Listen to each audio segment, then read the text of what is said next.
श्री भारतीय दिगंबर जैन त्रयोग आश्रम में विराजमान है मूलनायक श्री 1008 आदिनाथ भगवान की अति मनोज्ञ एवं अतिशयकारी प्रतिमा। माना जाता है कि भगवान की इस पुण्य छवि के दर्शन मात्र से ही भक्तों के सभी कष्ट दूर हो जाते हैं और उनकी सभी मनोकामनाएं पूर्ण हो जाती हैं। यहाँ आने वाले दर्शनार्थियों के ठहरने के लिए सभी सुविधाओं से युक्त आवास की उत्तम व्यवस्था है। परम पूज्य स्थिविराचार्य श्री 108 संभव सागर जी गुरुदेव एवं परम पूज्य बालाचार्य श्री 108 मोक्ष सागर जी महाराज के पावन सानिध्य एवं परम पूज्य गणनी आर्यका श्री 105 पुनीत चैतन्य मती माता जी के मंगल निर्देशन में यहाँ प्रतिदिन भक्तामर बीजाक्षर मंत्रों के साथ होने वाली भगवान की अभिषेक शांति धारा में आप भी सम्मिलित होकर अपना कल्याण करें। निवेदक श्री भारतीय दिगंबर जैन त्रयोग आश्रम कमेटी, अधिष्ठाता श्री प्रदीप भैया, अध्यक्ष श्री नरेंद्र कुमार जैन गुड़गांव, कोषाध्यक्ष श्री पदम सेठी ठाणे मुंबई। श्रीं क्लीं ऐं रं वं मं हम शं तं पं वं वं मं मं हम शं शं तं तं पं पं झं झं धीं धीं क्षीं क्षीं द्रां द्रां द्रीं द्रीं द्रावय द्रावय नमरते भगवते श्रीमते पवित्रतः जलेनाभिषेक करोमि स्वाहा। श्री वीतरागाय नमः, श्री वीतरागाय नमः। ओम नमरते भगवते श्रीमते श्री आदिनाथ तीर्थंकराय, पद्मा प्रभु तीर्थंकराय, पार्श्वनाथ तीर्थंकराय, महावीर स्वामी चतुर्थ तीर्थंकर जिनेन्द्राय नमो नमः। द्वादश गण परवेशिताय शुक्ल ध्यान पवित्राय सर्वज्ञाय स्वयंभू सिद्धाय बुद्धाय परमात्मने परम सुखाय तलकमय व्याप्ताय अनंत संसार तक परिमर्दनाय अनंत ज्ञानाय अनंत दर्शनाय अनंत वीर्य अनंत सुखाय अनंत सिद्धाय जय बुद्धाय त्रैलोकंशकराय सत्य ज्ञान सत्य ब्रह्मणि धर्म फंडामंडल मंडिता ऋषि आरिका श्रावक श्राविका प्रमुख चतुर्संगम से विनाशनाय गाति कर्म नाशनाय गाति कर्म नाशनाय। ओम ह्रीं श्री पार्श्वनाथ दंड पद्मावती सहित ठम्लर्यम स्मास्मे स्मे स्मा कलिकुंड दंड स्वामी नतुल बल वीर प्रकमय अस्माकम सर्व शेखानाम शांति द्वारा देखने वाले करने वाले सर्व भक्तजन मुनि आरिका श्रावक श्रावक चतुर्थ संघर्ष्य तरम अर्चंद दौलत कुमार पापड़ीवाल राज परिवार जयपुर राजकुमार रेखा अनुभव संविधान श्री चंद मनुज देवी अमिता गरिमा खुशबू राशि प्रसन्न मधुजी कासिलीवाल अनंत प्रसंति मजूदी कासिलीवाल गरिमा इचलकर पांडिचेरी भयंकर मनीष नीलमा चिराई बाबूलाल जैन कुंदास नीलकुमार राजेंद्र कुमार सिमला देवी सचिनिया विवेक अन्वीरा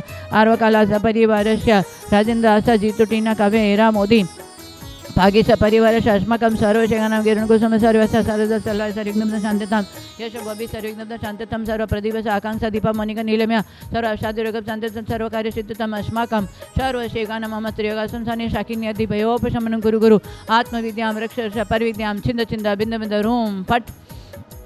ओम ह्रीं द्रीं श्रीं हं सणमर्यन्ताणं नमः सिद्धाणं नमः ऐर्याणं नमो जाणं क्लेशविषाणं नमो जनानां वै जनानां परमै जनानां सवै जनानां अनन्ति जनानां कोटिविदानं बीजविदानं नमः पादानं शरणं नमः समिण सदानं संविधानं पत्यविदानं नमः वैविदानं नमो उजुमदिनं वेलुमदिनं आविडदशमय चौदशपयनं अट्टङ्गमाणिमित कुशलानं नमो वेटिपत्तानं नमः बीजानं नमः चारणं पर्णसमणानं आगासगामिनं नमः आशिविसानं डिटिविसानं गतवान् लिततान् दत्ततान् मातवानं गौतवानं नमो गौर्गुणानं गौरपरकमणं गुरुणममेणं नमो आमोसेपतानं केलोसेपतान् जल्लोसेपतान् विठोसेपतान् सोबसेपतानं माणबलिनं वचिबलिनं नमो कायबलिनं नमो क्षीरसविनं शपिशवनं औरशविनं नमः अमीडसविनं अक्षिणमानसानं वडमानं सिद्धिदानानं नमो भयवदो महति महावीर वडमान बुद्धिऋषिणं ह्रां ह्रीं ह्रूं ह्रौं ह्रा अस्यौसा प्रतिचक्रे फट विचक्राय ध्रौं ध्रौं नमः स्वा अस्माकं सर्वशेखा नमः संसार शांतिदार देखने वाले करने वाले मुनि आरिका श्रावक स्वामी चतुर्थ संघर्ष सर्व भक्तजनानां सर्व शाकिनी आदि भयभूषण गुरु गुरु सर्व आपत्ति विपत्ति संकट आदि व्याधि निवारण सर्व शांतिं तुष्टिं पुष्टिं आरोग्यविद धन्धान्यवशं व्यापारोदितं मनोवांछित कार्य सिद्धिं च गुरु गुरु ओम ह्रां ह्रीं ह्रूं ह्रूं ह्रीं ह्रीं ह्रौं ह्रा अस्यौसा समिदर्शन ज्ञान जयते ह्रीं नमः सदा स्वाहा। ओम ह्रीं श्री शांतिनाथ जगत शांति कराय अस्माकं सर्वविघ्नोपशान्तिं शांतिं गुरु गुरु ओम ह्रीं श्री शांतिनाथ जगत शांति कराय अस्माकं सर्वविघ्नोपशान्तिं शांतिं गुरु गुरु स्वाहा। संपूज्यकानां प्रतिपालकानां सामान्य तपोधनानां देशस्य राष्ट्रस्य पुरस्य राज्ञः करोतु शांतिं भगवान जिनेन्द्र। ओम ह्रीं ह्रूं आचार्य श्री शंभर बालाचार्य मुनि सागर मधुवन में विराजे समस्त साधु संघ के चरण में 12 नमस्कारो जल बलादि हरिकम निरपामि ते स्वाहा। हमारे जो 21 दिन की साधना थी और मौन व्रत था, आज शांति धारा के माध्यम से हमने मौन व्रत खोला है। प्रत्येक व्यक्ति को विशेष मौन रहना चाहिए। संसार की बातों से तो मौन ही रहना चाहिए। साधना करने वाले को आचार्य कहते मौनम सर्वार्थ साधकम। साधना करने वाले को हमेशा मौन रहना चाहिए। मौनेन कलह नास्तु, मौन करने वाले को कभी कलह नहीं होता है। और मौन करने वाला का मन एकाग्र होकर के साधना में विशेष मंत्रों में अपना मन लगता है। इसलिए प्रत्येक व्यक्ति को विशेष कम से कम आधा घंटा 1 घंटा मौन की साधना करनी चाहिए। मौनम सर्वार्थ साधकम। हम सब साधना में लगे हुए हैं, सबकी इच्छा है कि हमें सुख शांति समृद्धि की प्राप्ति होवे। तो जो भी आप पुण्य पाप कर रहे हैं उसके परिहार के लिए हमें मौन पूर्वक विशेष साधना में अग्रसर होना चाहिए। और हमारी बात चल रही थी हमारे पूज्यपाद आचार्य जो समाधि शतक समाधि तंत्र में विशेष आत्मा के ऊपर जोर दिया है। वही आत्मा जो परमात्मा बनने वाली शक्ति वाला आत्मा का यही लक्षण है, जो पर पदार्थ के संयोग रूप जो लक्षण है उससे हमेशा परे रहना। पर पदार्थ कभी हमारा होने वाला नहीं है। पर पदार्थ में विकार है और अपने स्वभाव में कोई विकार नहीं है। स्वभाव में विकार प्रवेश नहीं कर सकता है और विकार में कभी स्वभाव प्रवेश नहीं कर सकता है। स्वभाव अलग चीज़ है। हमारी आत्मा का स्वभाव है दर्शन ज्ञान चारित्र रूप, हमारा अनंत दर्शन, अनंत ज्ञान, अनंत सुख, अनंत वीर्य, ये सब हमारी आत्मा का स्वभाव है। और आज तक हम अपने स्वभाव में जाने का पुरुषार्थ नहीं किया है, हम विभाव में पड़े रहे हैं। हमारे जो पुण्य पाप दया दान ये सब पर भाव हैं। ये दया दान भी करना ये भी पर भाव है, हमारा भाव नहीं है। ये पुण्य कार्य है। ये पुण्य भी संसार में ही बांध के रखने वाला है। एक सोने की बेड़ी होती है और एक लोहे की बेड़ी होती है। तो वैसे बेड़ी तो हमारे आयु कर्मा हमें बांध के रखता है।